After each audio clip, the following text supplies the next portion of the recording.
Haroldo Sánchez, sin reservas.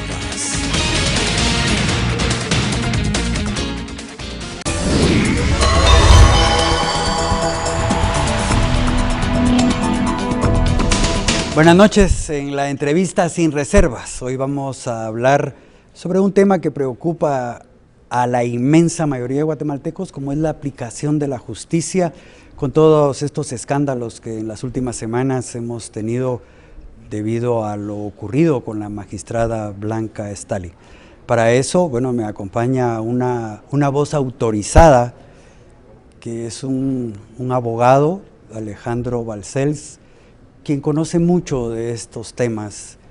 Gracias por estar acá, Alejandro. No, un placer. Muchas gracias por la invitación. Esta situación de la aplicación de la justicia, que es un organismo tan importante en el país, realmente, ¿qué está ocurriendo en Guatemala con respecto a este tema?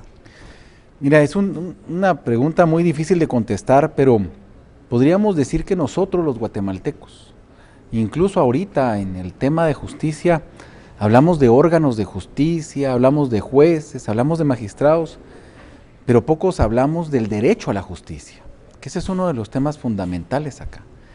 El Estado, uno de los motivos por los cuales se organiza el Estado, es para impartir justicia, y esa justicia se imparte, pues, conforme a la razón, conforme a la ley, conforme a la Constitución, conforme a muchos principios y valores. Entonces, cuando no se habla del derecho a la justicia y cuando ese tema es el ausente, lo que hablamos es de los efectos. Y nosotros estamos viendo aquí los efectos de un sistema que niega ese acceso a la justicia, que incluso sabemos que durante el enfrentamiento armado la justicia fue la gran ausente y la gran cómplice de las atrocidades que sucedieron de uno y otro bando. Por lo tanto, entonces, tenemos que replantearnos la discusión y sobre todo aquí en los medios de comunicación, establecer que aquí es una discusión primero del derecho. Nosotros los ciudadanos debemos exigir el acceso a la justicia, que exista ese empoderamiento ciudadano, y luego ya podremos hablar de los órganos que la imparten y de la forma que las imparten. Uno de nuestros problemas, y hablábamos fuera de cámaras hace un minuto, es que hablamos mucho de los efectos, pero pocas veces hablamos de las causas, y las causas son bien profundas. Por ejemplo, una de las causas es toda la institucionalidad fuera del sistema propiamente dicho de la justicia, léase las facultades de derecho en este momento. ¿Cómo estamos preparando al nuevo abogado? ¿Qué insumos se le está dando al nuevo abogado? ¿Qué campo de acción tienen los abogados en la capital, en los departamentos, en los municipios? ¿Cuál es la discusión que existe? ¿Por qué una facultad es mejor que la otra? ¿Cuáles son los estándares? Etcétera. No estamos preparando, no estamos discutiendo eso. ¿Usted cree que parte de lo que estamos viendo hoy empieza en las aulas universitarias entonces? No lo dudo. El tema es que se está creando tenemos una gran incubadora de abogados, ¿verdad? Que va sacando abogados y que va sacando abogados. Cada vez hay más tecnificación, incluso hay el doble de seminarios que antes, hay el doble de doctorados, el doble de maestrías, pero vemos que en eso no redunda al ciudadano de a pie, no tiene mejor acceso a la justicia, no tiene realmente una discusión para poder acceder a ella. Entonces los abogados somos muy responsables de lo que ha sucedido, precisamente por la preparación que le estamos dando a las nuevas generaciones, y ahí es donde tenemos que hacer un autoanálisis, un análisis crítico, y poner todo nuestro empeño en que la docencia universitaria, por supuesto que técnicamente debe ser acertada, pero sobre todo debe despertar en el estudiante esa chispa por investigar, esa chispa por buscar, esa chispa por encontrar su propia verdad, cosa que actualmente no la tenemos. Fíjese que uno indagando, han surgido muchísimas universidades y algunas, voy a usar el término, de manera irresponsable, han abierto carreras, unas son para las licenciaturas en leyes, otras son medicina. Entonces, si ahí también no hay una transformación, esto no va a cambiar. Exacto, ese es el punto medular. Tan es así que cuando hablamos con amigos que están trabajando en la Escuela de Estudios Judiciales, por ejemplo, nos comentan que ellos muchas veces tienen que ir con esfuerzos remediales por el nivel de los que llegan muchos de los que están ahí. Por supuesto que llegan excelentes también, y hay excelentes facultades, y hay excelentes estudiantes, pero hay un tema de médula, hay un tema de causa, y ese es uno de los principios fundamentales. Yo creería que estamos viendo los efectos, esto de la Corte Suprema, esto de la impunidad como parte del paisaje, esto de los desórdenes judiciales, etcétera, no se va a arreglar si no realmente no vamos preparando y no vemos las causas del problema. Y eso es un proceso histórico que hay que enfrentar, ¿no? Mire, ¿por qué el Colegio de Abogados tiene ese inmenso poder sobre este país? En un principio se creyó que dándole al colegio y a la academia, que son los dos, ciertas facultades para proponer candidatos a ciertos cuerpos, esto iba a cambiar, porque lo que existía en el año 84-85, recordemos, era una politización total de la justicia. Tan es así que recordemos que el presidente de la Corte Suprema de Justicia de Lucas, a quien le dio las gracias por haber sido electo, no fue al Congreso, sino que al general Lucas. O sea, definitivamente había una partidización de la justicia en ese momento. Entonces se quiso despartidizar, se quiso despolitizar ese tema, y se creyó que el colegio y las universidades, en aquel tiempo eran 4 facultades de Derecho, podían coadyuvar, y de hecho lo hicieron en su momento. Sin embargo, ya la cosa se pervirtió, la cosa perdió su norte. El colegio de hecho ya es un gran ausente de las discusiones nacionales. Pero lo peor es que vemos que realmente el agremiado está conforme con eso, o sea, no hay una necesidad de cambio. Y eso es uno de los temas que hay que entenderlo, así de fácil, pues.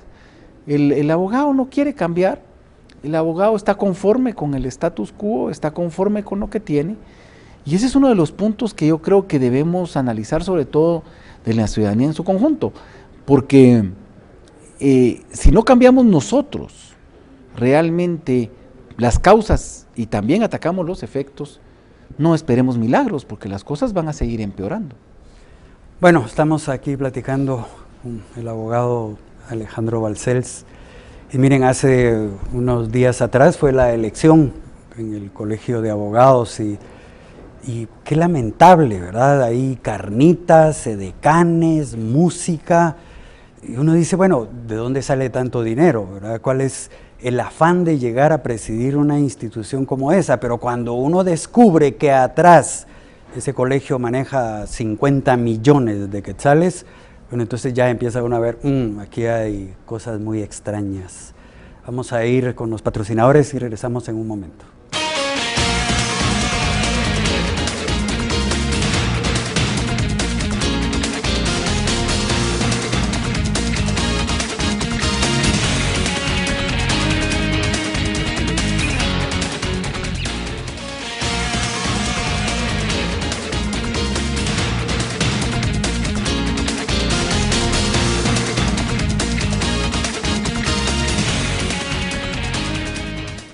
El abogado acá presente me acaba de hacer una aclaración.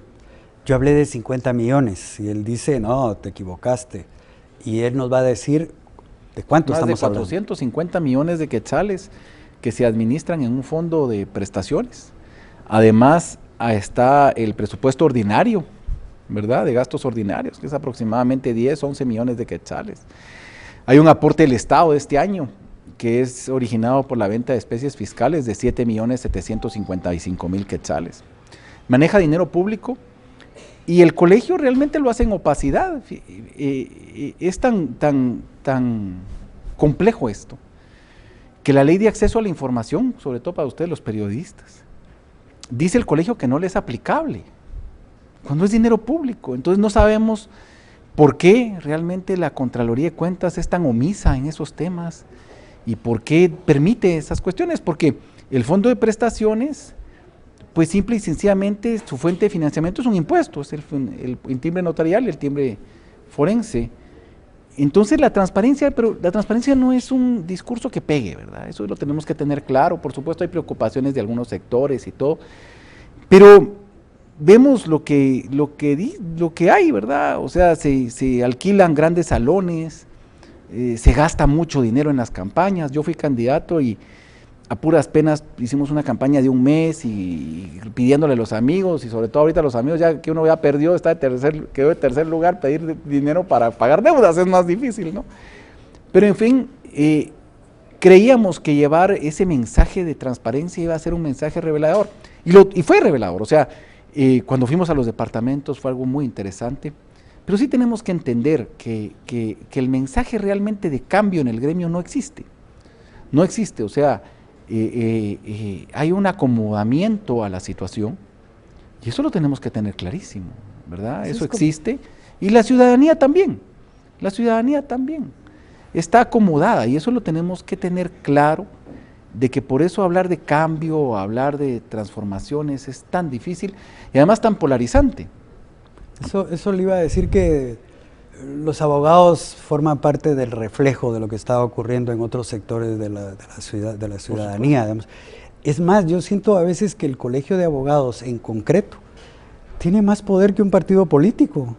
Pues definitivamente, desde el momento en que puede elegir un magistrado directamente a la Corte de Constitucionalidad, desde que postula a la Corte Suprema, y desde que la perversión de la comisión de postulación a los magistrados de Corte de Apelaciones salió en la reforma del 93-94, porque eso no estaba en la Constitución original. Entonces se pulverizó realmente esto. Desgraciadamente, tenemos que entender que en el año 93 y en el año 94, por salir de un momento político muy difícil que Jorge Serrano heredó, se hizo una reforma constitucional al sector justicia nefasta en todos sus ámbitos, nefasta. Y eso lo tenemos que saber y denunciar, porque por ejemplo lo que vemos hoy, que la Corte Suprema no se pone de acuerdo para elegir presidente y no se va a poner de acuerdo por un buen tiempo, es producto de esa reforma. Antes no era así, de hecho, nada menos que uno de los mejores juristas que este país ha tenido, como Edmundo Vázquez Martínez, fue presidente de la Corte por 6 años. Hemos sido el único país que en lugar de alargar el periodo de sus jueces, lo achicó. En la Constitución original era de 6 y después los estableció en 5. O sea, no hemos hecho nada por garantizarle al juez su independencia judicial, y un país sin independencia judicial no funciona, Roldo. Aquí el tema es que los jueces deben ser totalmente independientes, pero sujetos a un sistema disciplinario eficiente. Ese es el punto. Y es como ocurre en otras latitudes, y esa es la discusión que debemos tener. Por ejemplo, ahora que hay una reforma constitucional, no es cuestión de enamorarse de un texto, para nada, pero sí es cuestión de defender un principio.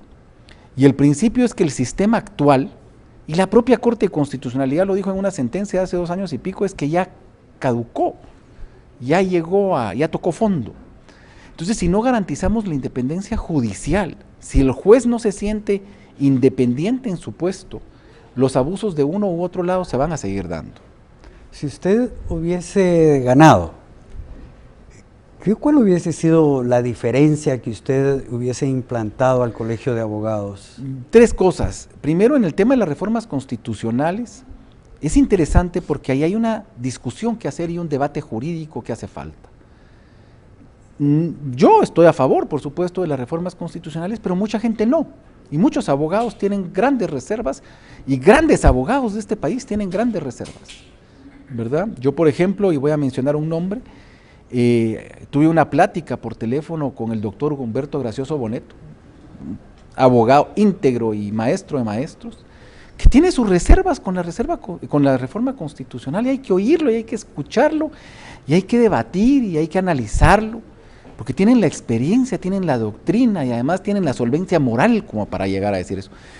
Pero ahora se llega a insultos, ¿verdad? O hay un tema de populismo ahí, ¿verdad?, de que se venden ciertos temas y en redes sociales se hacen esfuerzos para confundir. La discusión es una discusión de poder. Los temas de reformas constitucionales son discusiones de poder, y eso hay que entender. Entonces, se puede llegar a consensos. Yo creo que lo primero que hubiéramos hecho, mejor dicho, como equipo, porque somos un equipo, era despertar ese ánimo de debate. Eso es fundamental. Para que el colegio tomara una postura que no necesariamente la del presidente, porque el colegio tiene que coadyuvar a la transformación, tiene que pensar cuál es la propuesta. Tener lo que tenemos definitivamente no. Segundo, la transparencia. El primer acto era transparentar, aplicar la ley de acceso a la información, que eso es obligado, pues eso es. Yo decía que me daba vergüenza llegar a departamento por departamento a decir que, imagínense que el Colegio de Abogados tenía que transparentar con la ley de acceso a la información. Y la tercera, informarle al agremiado. Ahora mira, con las redes sociales, con los métodos digitales, llevar información es muy sencillo. Y hay que explicarle al colega, hay que explicarle al ciudadano por qué el Colegio de Abogados debe ser fiscalizado. La pelea del Colegio de Abogados no es un tema que afecte solo al gremio de abogados o de la gente que está agremiada al colegio, para nada. Es un tema nacional, es un tema ciudadano, además hay recursos públicos. Entonces el ciudadano debe fiscalizar esas instituciones y eso es lo que tenemos que rescatar. Bueno, ya estamos aprendiendo más, como siempre ocurre cuando uno tiene enfrente a personas que realmente conocen, saben, y lo mejor, que es gente honesta. Miren, como no todo es una regla en la vida, yo vivo diciendo eso. Así como hay periodistas honestos, hay periodistas corruptos. Así como hay abogados honestos, también los hay corruptos, pero hay mucha gente honesta en este gremio, sobre todo en el interior del país. Así de que el tema es bien complicado porque tiene que ver con la aplicación de la justicia, donde el resto de ciudadanos a veces estamos a merced de poderes que ni siquiera entendemos, ni siquiera conocemos. Algo tendrá que cambiar algún día ahí también. Vamos a ir con los patrocinadores y estamos de vuelta en un momento.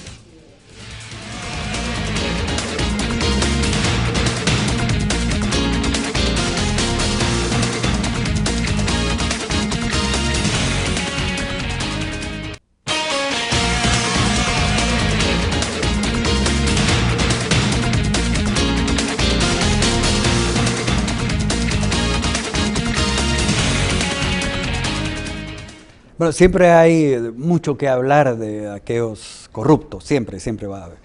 Pero también es injusto no mencionar a la gente buena de este país que tiene que ver con la aplicación de la justicia. Usted que tiene mucha experiencia en relación a esto, ¿qué podría decirnos? Haroldo, hay héroes, de veras héroes en este tema, que están día a día, jueces. Yo ahorita me atrevo a mencionar al doctor Noriega, por ejemplo, presidente del Tribunal de Sentencia de Totonicapán. Lo conocí, ¿qué les puedo decir? En hora y media, 2 horas que estuvimos, que compartimos. Un verdadero maestro del derecho en una hora que se puede dar cuenta uno, ¿verdad? Alguien abierto, alguien que me explicó cómo coexiste ese sistema de justicia indígena que uno no entiende aquí en la capital y que no sabe, y cómo funciona en Totonicapán, ¿no? Y él es un juez de sentencia, una autoridad, más una autoridad moral en el pueblo. Entonces, yo quiero decir que, claro, aquí muchas veces en la prensa nos preocupan los casos paradigmáticos, aquellos que llevan reflectores, el titular de mañana, los grandes casos, pero la justicia de Juan, de Pedro, de Claudia, de María, esos son las que tenemos que ver, el del día a día. Aquí hay jueces, fiscales, defensores, abogados, anónimos, que se están jugando la vida al haber aceptado un caso. Y eso hay que entenderlo. Aquí en Guatemala es peligroso el ejercicio de la profesión de abogado. Yo conozco casos de aseguradoras incluso que no aseguran la vida de un abogado por ser abogado. Ya solo el hecho de tener el título ya es un riesgo más alto. Entonces imaginemos qué podemos dejarle así a nuestros hijos, ¿verdad? Hay algo que hay que rescatar, creo yo, Haroldo, y es que la justicia tiene grandes héroes. Y precisamente por eso insisto, la carrera judicial y el respeto a la dignidad del juez y sobre todo garantizar la estabilidad del juez es fundamental en el sistema. ¿Que hay malos jueces? Sí, hay malos jueces. Y van a seguir habiendo malos jueces mientras tengamos esta forma de elección de magistrados. Eso es una de las cosas que tenemos que entender. En el año 93-94 se cambió la forma de elección de magistrados y fue realmente nefasto, es lo peor que nos ha pasado. Y eso es lo que tenemos que atacar ahora, y no importa si es este texto de reforma constitucional o si después de la suma de este debate, los sectores serios, ¿verdad? No estamos hablando los que están, a los que siembran odio y los que siembran discordia, estamos hablando de gente seria de este país que pueda hacer propuestas para que la cuestión sea mejor, pues que se hagan, ¿no? Pero sí, si no cambiamos la forma de elección de magistrados, es imposible hablar entonces de ese efecto. Y por supuesto hay que atacar las causas, y las causas, como ya dijimos, pues vienen desde la preparación del abogado. Usted denota cierta esperanza e ilusión de que esto cambie, pero ¿realmente lo cree? Tengo 3 hijos y tengo la obligación de tener esa esperanza. No puedo creer yo que que les vamos a heredar lo que tenemos ahora. Tenemos un mejor país que cuando yo nacía. Yo nací en gobierno de Arana, un estado de sitio, 4 años, donde la violencia era institucionalizada, donde el Estado fue el gran asesino, ¿no? Donde se asesinó a un diputado en su silla de ruedas por la espalda solo porque era de la oposición. En fin, donde ser periodista era un riesgo, donde ser abogado era un riesgo, no digamos abogados laboralistas en aquellos momentos, ¿verdad? Entonces definitivamente este país, a pesar de todo, es mejor, a pesar de todo. Entonces tenemos que creer que estamos sembrando y que cada día estamos dejando un mejor país. Ahora, tampoco hay que engañarse, hay que combatir las situaciones y hay que decirlas con firmeza y además con buena fe, decir lo que se cree, ¿no? Porque uno de los grandes problemas que tiene Guatemala es que la intolerancia es la que ha mandado, ¿verdad? Aquí me decía alguien, nosotros ya no estamos polarizados, sino que estamos totalmente fragmentados. Y yo lo veo y es curioso porque en esto del Twitter uno puede darse cuenta cómo va la cosa, y yo tengo acceso a un medio de comunicación todos los miércoles que sale mi columna.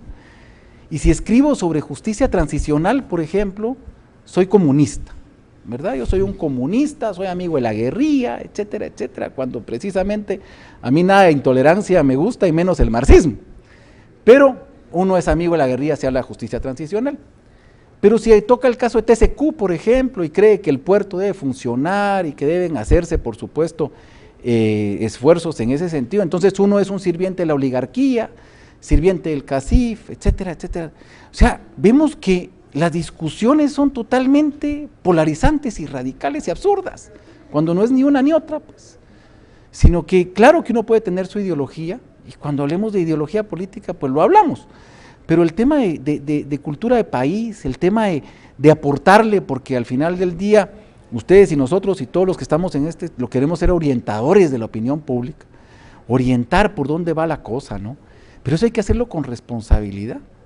Por ejemplo, ahora se premia mucho el odio, la intriga en los medios de comunicación, y eso, los medios de comunicación tienen que ser muy celoso en eso, y eso ahora que cada Twitter y cada Facebook es un medio de comunicación es muy difícil, porque sembrar ese odio a veces genera, pues obviamente más odio.